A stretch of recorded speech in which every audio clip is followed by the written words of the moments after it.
एक समय की बात है, भगवान श्री कृष्ण के एक प्रिय मित्र उनसे मिलने के लिए द्वारिका नगरी पधारे।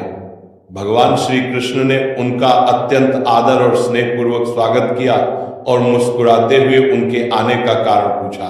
तब सखा बोले, हे केशव, आप तो सर्वज्ञ हैं, सब कुछ जानते हैं।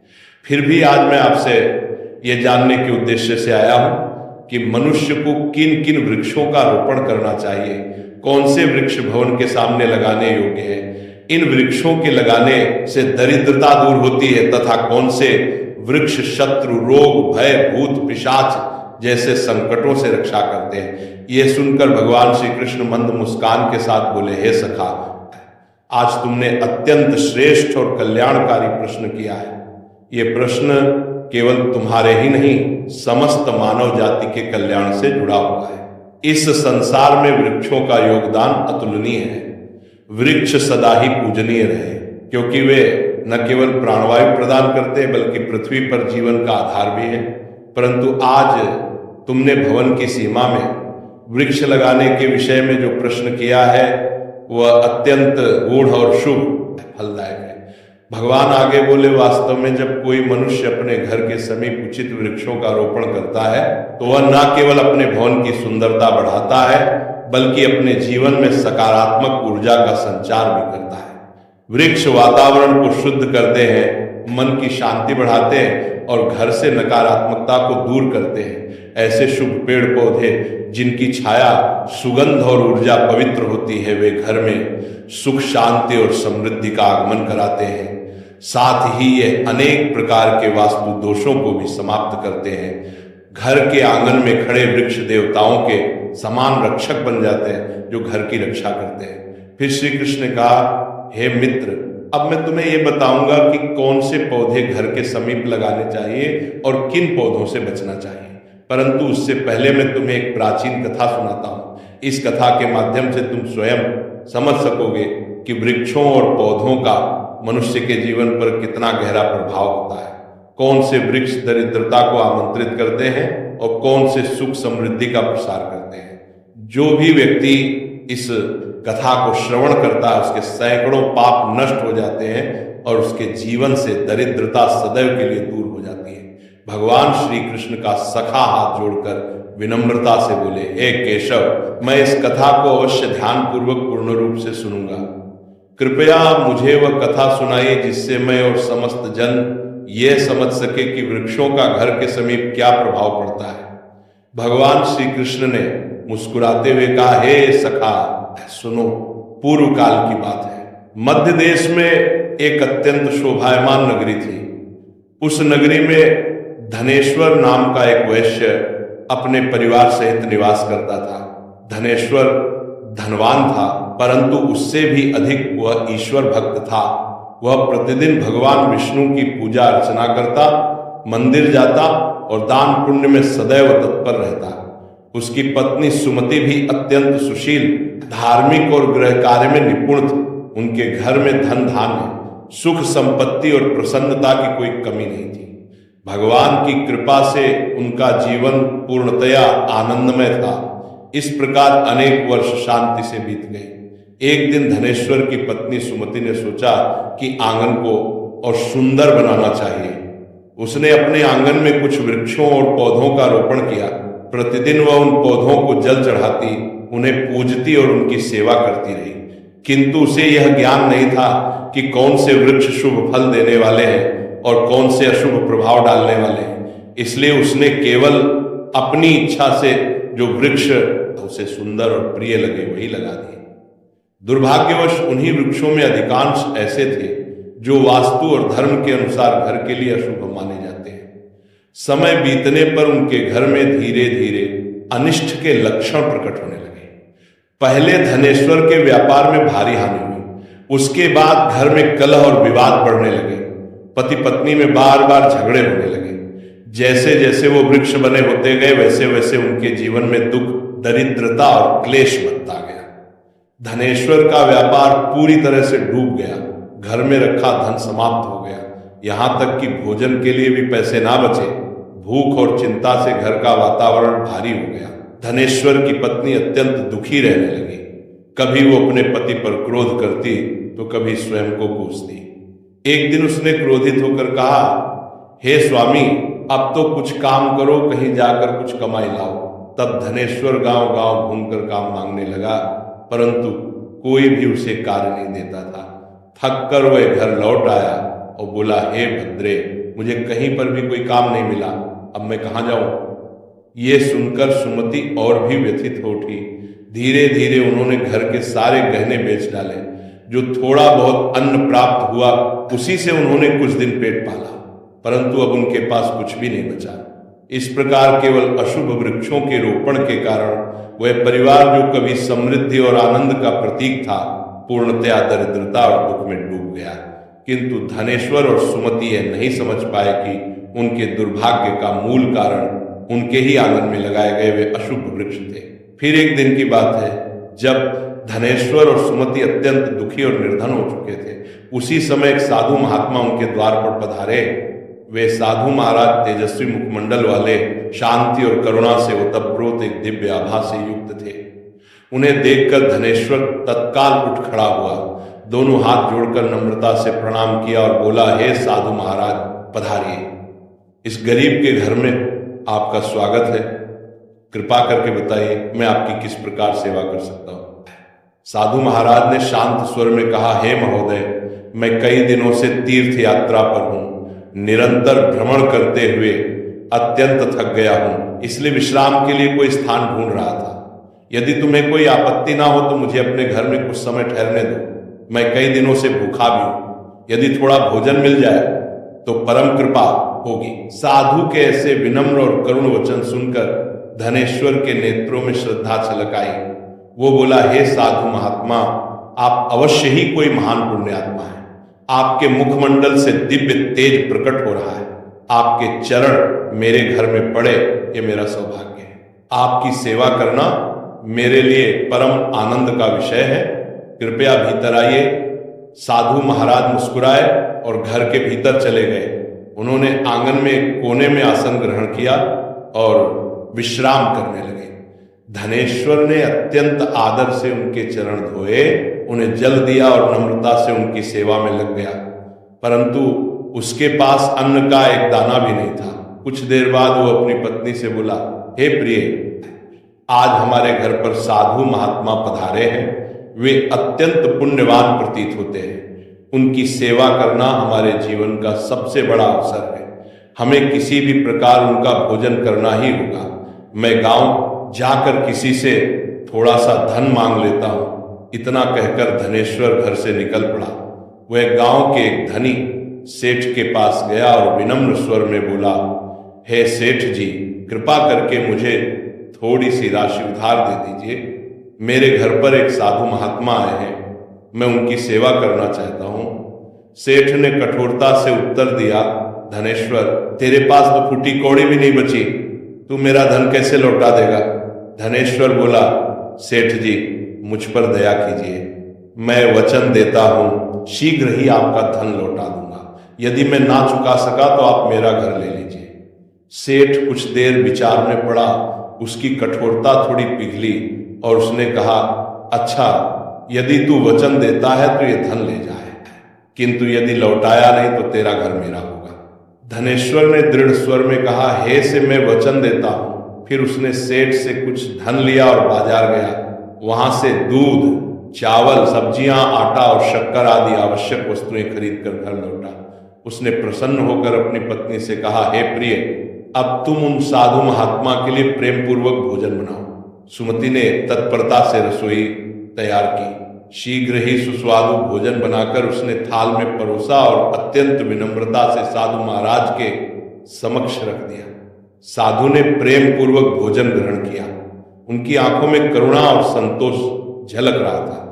भोजन समाप्त हो जाने के पश्चात जब वो साधु महात्मा धनेश्वर के घर से प्रस्थान करने लगे तो उन्होंने प्रेम पूर्वक कहा, हे वैश्य, मैं तुम्हारी भक्ति सेवा और आदर सत्कार से अत्यंत प्रसन्न हूं। तुम्हारे भीतर जो सच्चाई और श्रद्धा है वो दुर्लभ है, इसलिए मैं तुम्हें आशीर्वाद देता हूं। जो भी तुम्हारी कामना है निःसंकोच मुझसे कहो, मैं उसे अवश्य पूर्ण करूंगा। धनेश्वर अत्यंत विनम्र होकर बोला, हे महात्मा, आपका आशीर्वाद ही हमारे लिए सबसे बड़ा वरदान है, किंतु एक बात मेरे हृदय को सदा कष्ट देती है। मैंने सदा भगवान विष्णु की भक्ति की है, सत्य का मार्ग अपनाया है, किसी का अपकार नहीं किया, फिर भी मुझे दरिद्रता और दुख का जीवन क्यों भोगना पड़ रहा है? कृपा करके बताइए, ये कौन सा पाप है जिसके कारण हमारे जीवन में इतना कष्ट आया? और हे प्रभु, इस दरिद्रता से मुक्ति का क्या उपाय है? साधु महाराज ने शांत दृष्टि से उसकी ओर देखा और बोले, वत्स धनेश्वर, जब मैं तुम्हारे द्वार पर पहुंचा था तभी मुझे ज्ञात हो गया था कि तुम्हारे जीवन में घोर दरिद्रता क्यों आई है। तुम्हारा हृदय तो शुद्ध है, किंतु तुम्हारे घर के आसपास जो वातावरण है उसमें दोष उत्पन्न हो गया है। तुम्हारे घर के आंगन और सीमा के पास जो वृक्ष लगे हैं वही तुम्हारी दरिद्रता और संकटों का मूल कारण है। तुम्हारी पत्नी ने अज्ञानवश कुछ ऐसे वृक्षों का आरोपण किया है जो वास्तु और धर्म के अनुसार अत्यंत अशुभ माने गए हैं। इन्हीं वृक्षों की छाया में तुम्हारे घर की लक्ष्मी रुष्ट हो गई है, इसीलिए पहले इन वृक्षों को हटा दो और उनके स्थान पर शुभ वृक्ष लगाओ। धनेश्वर ने अत्यंत विनम्रता से कहा, हे महात्मा, आप साक्षात ज्ञान के सागर हैं, कृपा करके मुझे विस्तार से बताइए कि कौन से वृक्ष घर के समीप लगाने योग्य हैं जिससे हमारे जीवन में पूर्ण सुख, शांति और समृद्धि लौट सके, और कौन से वृक्ष हमें कभी नहीं लगाने चाहिए। मैं आपकी प्रत्येक आज्ञा का पालन करूंगा। साधु मुस्कुराए और बोले, हे वैश्य, ठीक है, अब ध्यानपूर्वक सुनो। मैं तुम्हें वे सभी पवित्र वृक्ष बताता हूं जिन्हें घर के पास लगाने से शुभ फल की प्राप्ति होती है और जीवन में दरिद्रता दूर होती है। सबसे पहले सुनो पीपल का वृक्ष। पीपल का वृक्ष पृथ्वी पर साक्षात श्रीहरि विष्णु का रूप माना गया है। किसी जलाशय या पवित्र स्थान के समीप पीपल लगाने का फल सैकड़ों यज्ञों के समान होता है। जब पीपल के पत्ते उस जल में गिरते हैं तो वे पिंड के समान होकर पितरों को तृप्त करते हैं और सभी प्रकार के पितृदोष समाप्त कर देते हैं। जो मनुष्य प्रतिदिन स्नान के पश्चात पीपल का स्पर्श करता है वह पापों से मुक्त होकर सदैव विजय प्राप्त करता है। पीपल को स्पर्श करने से लक्ष्मी की कृपा प्राप्त होती है और उसकी प्रदक्षिणा करने से आयु में वृद्धि होती है। पीपल के मूल में भगवान विष्णु, तने में भगवान शंकर और अग्रभाग में ब्रह्मा जी का निवास बताया गया है। अमावस्या के दिन पीपल को प्रणाम करने से जो पुण्य मिलता है वह सहस्त्र गोदान के समान होता है। इस संसार में पीपल के समान कोई दूसरा पवित्र वृक्ष नहीं है, क्योंकि स्वयं श्रीहरि इस वृक्ष के रूप में धरती पर विराजमान है। जो व्यक्ति पीपल को काटता है या उसकी शाखा तोड़ता है वो महान पाप का भागी होता है और एक कल्प तक नरक में यातना भोगता है। इसलिए हे वैश्य, पीपल की सेवा करो, उसे जल दो और कभी हानि मत पहुंचाओ। ये वृक्ष धन, संपत्ति और सुख का स्रोत है। साधु ने कुछ क्षण रुककर कहा, सुनो, दूसरा वृक्ष आंवले का वृक्ष। आंवला समस्त लोकों में पवित्र और शुभ माना गया है। इसे अमृत फल कहा गया है। आंवला लगाने और उसकी पूजा करने से मनुष्य जन्म मृत्यु के बंधन से मुक्त होता है। यह वृक्ष भगवान विष्णु को अत्यंत प्रिय है। जो व्यक्ति प्रतिदिन आंवले का सेवन करता है या उसकी छाया में बैठकर ध्यान करता है उसके सभी पाप नष्ट हो जाते हैं। आंवला खाने से मनुष्य की आयु बढ़ती है, उसका शरीर पुष्ट और रोग मुक्त रहता है। जो मनुष्य प्रतिदिन आंवले का सेवन करता है वह दीर्घायु, तेजस्वी और बलवान होता है। आंवले का रस जल में मिलाकर पीने से सभी प्रकार के रोगों का नाश होता है। विशेषतः नेत्र, त्वचा और मन के विकार दूर होते हैं। यदि कोई व्यक्ति आंवले का जल स्नान में मिलाकर स्नान करे तो उसके जीवन से दरिद्रता, क्लेश और दुर्भाग्य दूर हो जाते हैं तथा वह सभी प्रकार के ऐश्वर्य और सौभाग्य का अधिकारी बनता है। जिस घर में आंवला सदा विद्यमान रहता है वहां पर दैत्य, राक्षस और नकारात्मक शक्तियां कभी प्रवेश नहीं करती। एकादशी के दिन यदि आंवले का दर्शन या सेवन किया जाए तो मनुष्य को वह पुण्य प्राप्त होता है जो समस्त तीर्थों के स्नान से भी अधिक होता है। अपने केशों में आंवले का प्रयोग करने वाला मनुष्य दीर्घायु होता है और उसे मृत्यु के पश्चात पुनः इस नश्वर लोक में जन्म नहीं लेना पड़ता। जिस घर के द्वार या आंगन के पास आंवले का वृक्ष होता है वहां साक्षात श्री लक्ष्मी नारायण का निवास माना गया है, क्योंकि वह स्थान पवित्र, समृद्ध और शांति से भरा रहता है। अब सुनो साधु, आगे बोले। तीसरा शुभ वृक्ष है अशोक का वृक्ष। इसके नाम में ही शोक का नाश निहित है। अशोक वृक्ष में अप्सराओं का निवास कहा गया है। ये वृक्ष शोक, निराशा और दुख को नष्ट करने वाला है। जिस घर के पास अशोक वृक्ष होता है वहां सदैव सुख, शांति और सौंदर्य बना रहता है। यह वृक्ष मन को शीतलता और हृदय को प्रसन्नता प्रदान करता है। देवी लक्ष्मी ने स्वयं कहा है कि अशोक के समीप निवास करना उन्हें अत्यंत प्रिय है, क्योंकि यह वृक्ष घर के वातावरण को पवित्र और सौभाग्यवर्धक बनाता है। जब देवी सीता माता रावण द्वारा लंका ले जाई गई तब उनका निवास अशोक वाटिका में हुआ था। अशोक के वृक्षों ने उस कठिन समय में माता सीता को छाया, शांति और धैर्य प्रदान किया था। इसलिए माता सीता ने इस वृक्ष को यह वरदान दिया कि तो जहां भी अशोक का वृक्ष होगा वहां मेरा आशीर्वाद और देवी लक्ष्मी का निवास सदा रहेगा।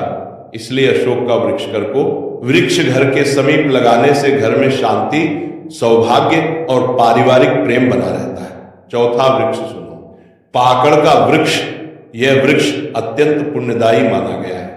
जो मनुष्य पाकड़ का वृक्ष लगाता है वह महायज्ञ के समान पुण्य प्राप्त करता है। विशेषता कलयुग में जब यज्ञ, तप और दान करना कठिन हो जाएगा, तब केवल एक पाकड़ का वृक्ष लगाना ही सैकड़ों यज्ञों का फल देने वाला होगा।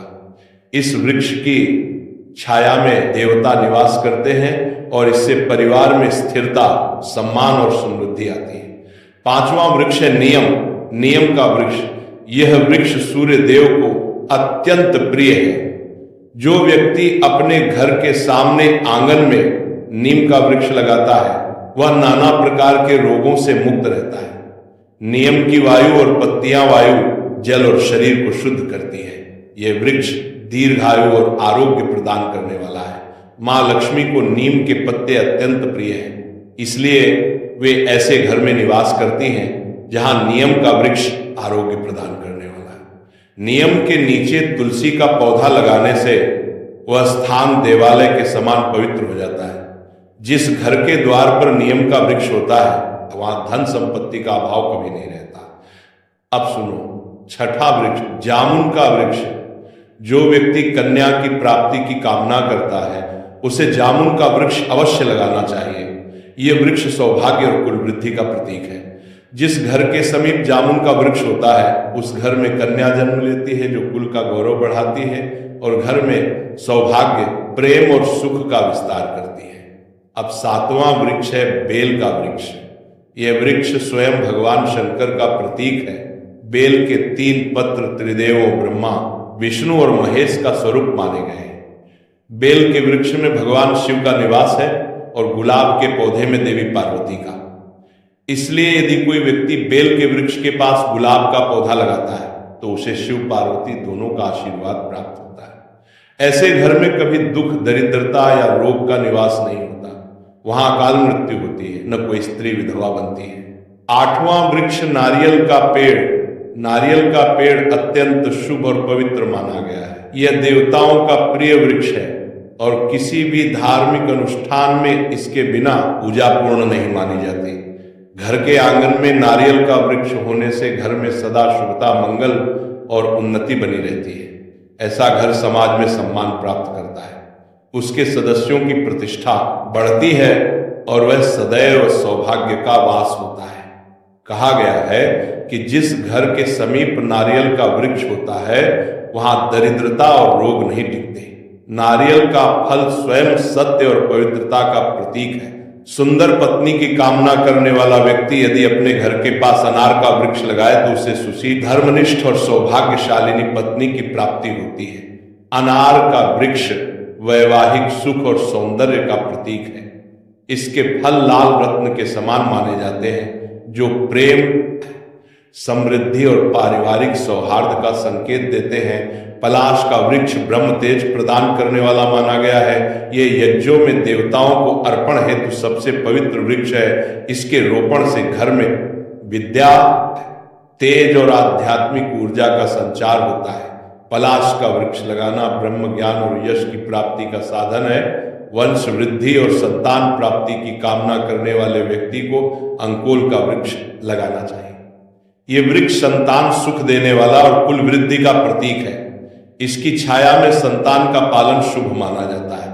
इस वृक्ष से कुल में नई पीढ़ियों का विकास होता है।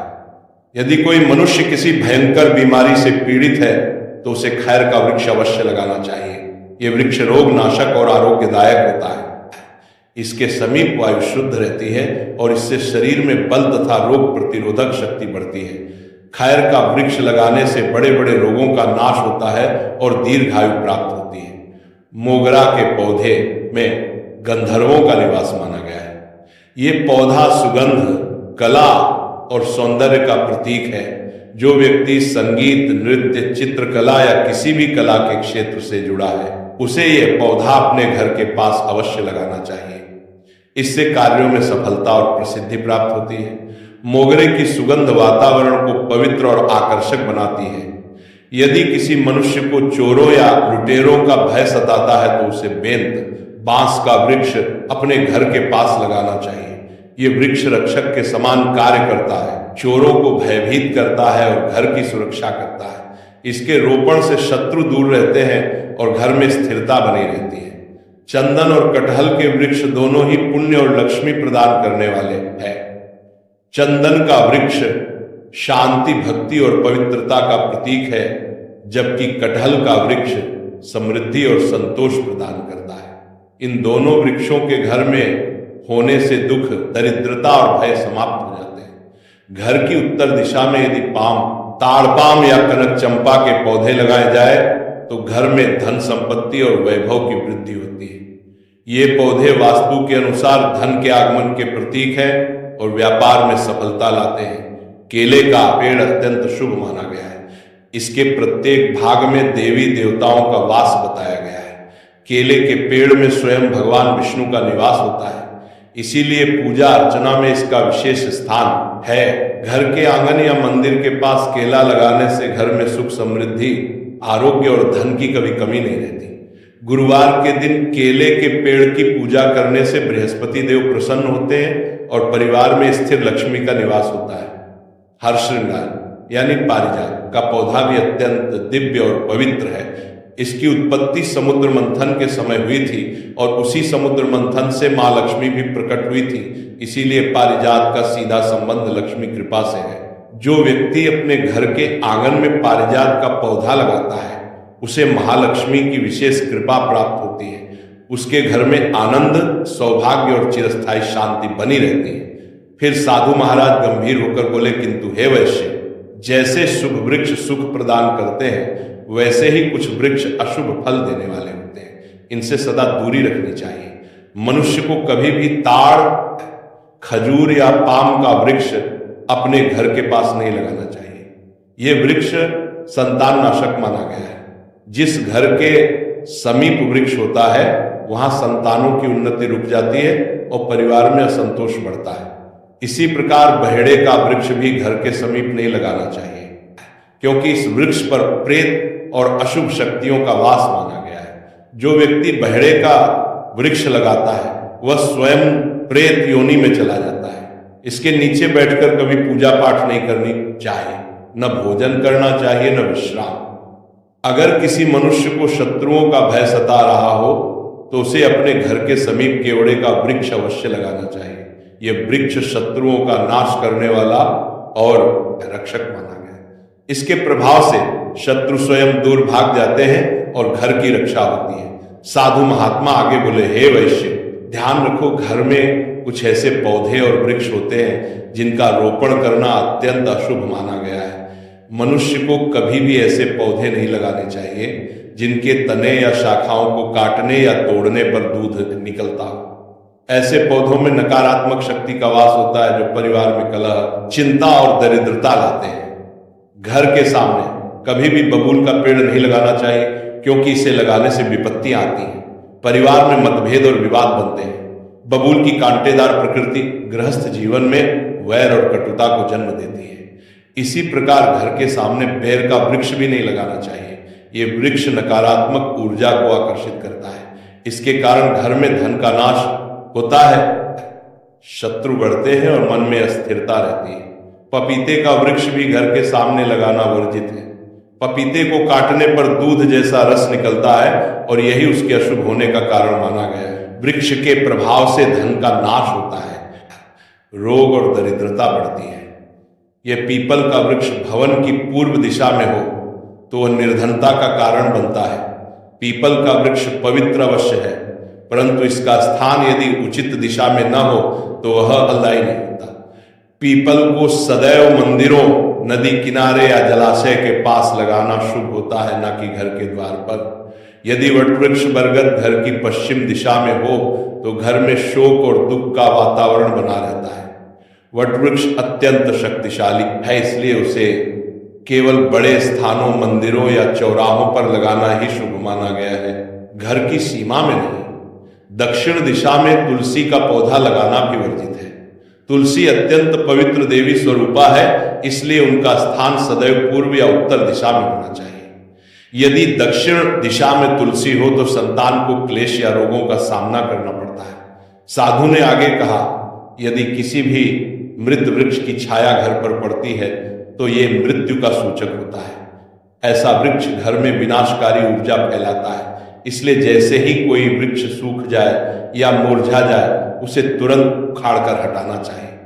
जीवित वृक्ष ही घर में मंगल और प्राण ऊर्जा का संचार करते हैं। फिर साधु महात्मा ने कहा, हे वैश्य, अब मैंने तुम्हें शुभ और अशुभ सभी वृक्षों का विस्तृत ज्ञान दे दिया है। यदि तुम इन नियमों का पालन करोगे और शुभ वृक्षों का रोपण करोगे तो तुम्हारे जीवन में पूर्ण सुख, शांति और लक्ष्मी का वास होगा। ये वृक्ष केवल छाया नहीं देते, ये देवताओं का रूप है जो मनुष्य के जीवन को संतुलित, पवित्र और समृद्ध बनाते हैं। ये सुनकर धनेश्वर ने हाथ जोड़कर कहा, हे महात्मा, आपने आज मुझे ऐसा ज्ञान दिया है जो मेरे जीवन का अंधकार दूर कर देगा। मैं आपका सदा आभारी रहूंगा। साधु महात्मा ने प्रेम पूर्वक मुस्कुराते हुए उसे आशीर्वाद दिया, वत्स, तुम्हारे घर में अब सुख और समृद्धि लौट आएगी। ये कहकर वह साधु महात्मा वहां से अंतर्ध्यान हो गए। धनेश्वर और उसकी पत्नी सुमति ने जब देखा कि साधु अचानक अदृश्य हो गए तो उन्हें समझ में आ गया कि वे कोई साधारण तपस्वी नहीं थे। वे स्वयं भगवान विष्णु ही उनके कल्याण के लिए आए थे। दोनों पति पत्नी की आंखों से आंसू बहने लगे। वे भाव विभोर होकर भगवान विष्णु को प्रणाम करने लगे। इसके बाद धनेश्वर ने साधु महात्मा की आज्ञा के अनुसार अपने घर के समीप सभी अशुभ वृक्षों को हटाया और शुभ वृक्षों का रोपण किया। कुछ ही समय में उसके घर में अन्न, धन और वैभव की वर्षा होने लगी। व्यापार फिर से चल पड़ा और परिवार में सुख, प्रेम और आनंद का वातावरण बन गया। भगवान श्री कृष्ण ने मुस्कुराते हुए अपने सखा से कहा, हे मित्र, इस प्रकार मैंने तुम्हें शुभ और अशुभ वृक्षों के विषय में बताया। यदि मनुष्य नियमों का पालन करे तो उसके घर में सदैव लक्ष्मी निवास करती है और जीवन में कभी दरिद्रता नहीं आती। इस कथा से हमें प्रेरणा मिलती है कि घर के आसपास शुभ वृक्षों का रोपण न केवल सौंदर्य बढ़ाता है बल्कि यह ईश्वरीय कृपा, स्वास्थ्य